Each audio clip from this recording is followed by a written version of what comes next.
Jeff McGeary, a native of Newtown, is a lifelong Republican. He's been active in the conservative movement since joining the long line of gray as a cadet at Valley Forge Military College.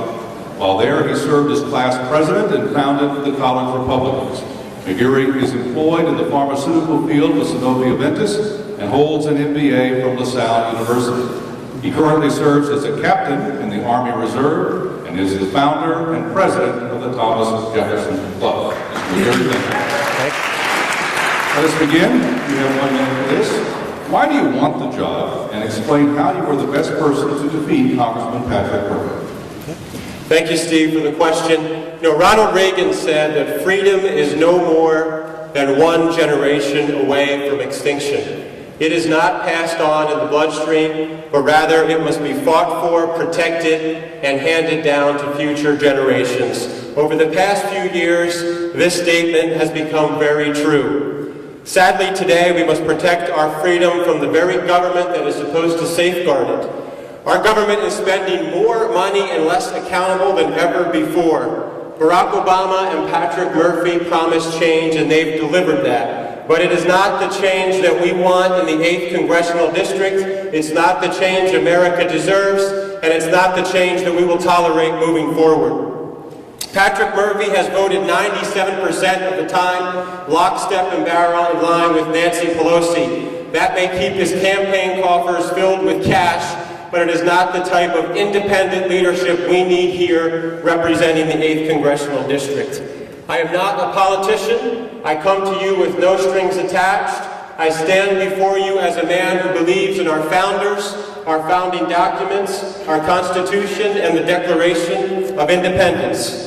I believe the government works for us, the people, never in reverse. I believe we need new, fresh, bold, and energetic leadership to carry forward the conservative message and clearly articulate the differences between Patrick Murphy and the agenda of Barack Obama. I am ready to lead, and I am ready to be your representative in Washington.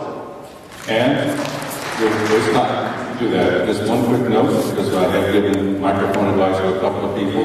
Unlike a couple of others, we can hear you. Okay. Just want to make sure everyone's awake out there. If it's a stretch. I'm not taking this time away from you. You're fine if you want to do it that way. I'm sure people can hear another inch away and you're fine.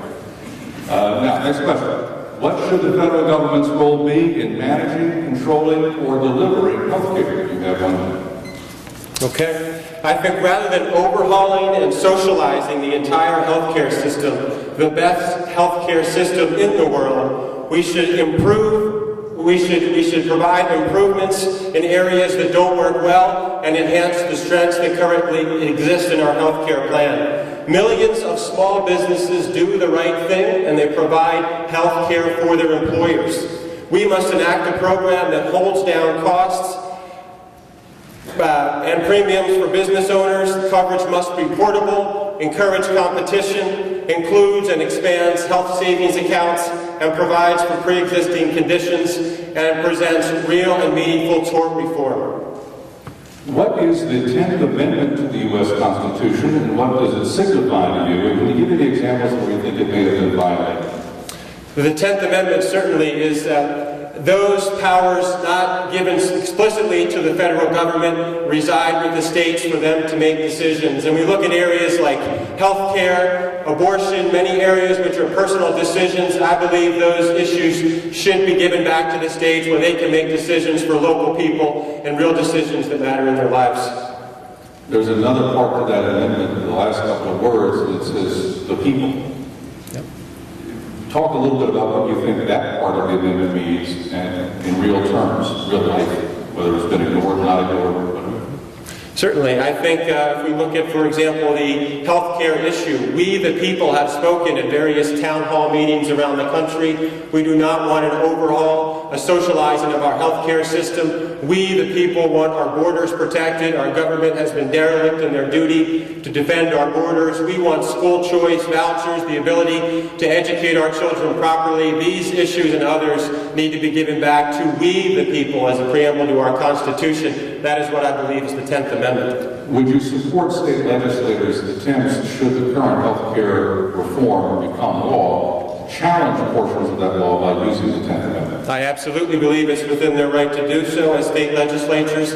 I'm a strong proponent of the 10th Amendment and in states' rights, individual rights, and I would also be a very strong proponent of the 10th Amendment if elected as your representative in Washington. Next question. What specifically would you do to restore the financial health of the United States? You have a minute. Certainly. Job creation and growing the economy. This can be summarized in 2 words, I believe. America first. We need to start looking out for the besieged American middle class and the American worker. More than 80% of employers originate and reside in the small business sector. 60 to 80% of job growth in this country, net jobs over the last 15 years, has come from the small business sector. Every able-bodied adult should be working, and we must ensure conditions that allow for businesses and entrepreneurs to grow. We must reduce the size and scope of government and always put America first. Will you pledge to vote against every income tax increase and every hidden tax, such as those proposed in health care reform? I would vote absolutely against any tax increase, and we need to hold the line and demand fiscal accountability and integrity and responsibility across all levels of government. I would vote against any new taxes. Would you agree to limit your term in office? If so, how many terms would you limit yourself to? I think public service and serving in Washington should be just that, serving the people. Back to your original question of we the people. I don't believe if I'm elected to Washington or any of the folks that were on here tonight on the stage that they should serve for more than several terms. I think there are many good folks in the private sector, in business, in the military, in education that should have the opportunity to serve, and I would limit my term to 2 to 3, a short number of terms, and give someone else the opportunity to step up and lead. And I'd be honored to have that privilege at this time. So is that pledged for 6 years? 3 terms? 6 years is very acceptable. 3 terms. Absolutely. The following questions are answerable by yes or no. Will you lead the fight to drill for oil in American fields? Yes, I would.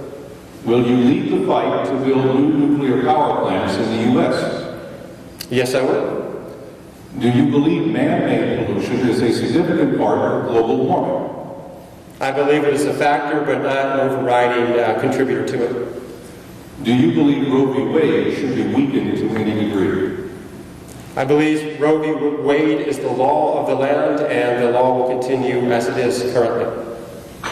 President Obama has directed federal authorities not to go after people who use marijuana for medicinal purposes in states that have authorized the use of medicinal marijuana. Do you agree with his order? Again, that's a state issue, and back to states' rights in the 10th Amendment. I feel the state should decide that issue, and I would not go after folks who use it for medicinal purposes. Do you agree with his order? I agree.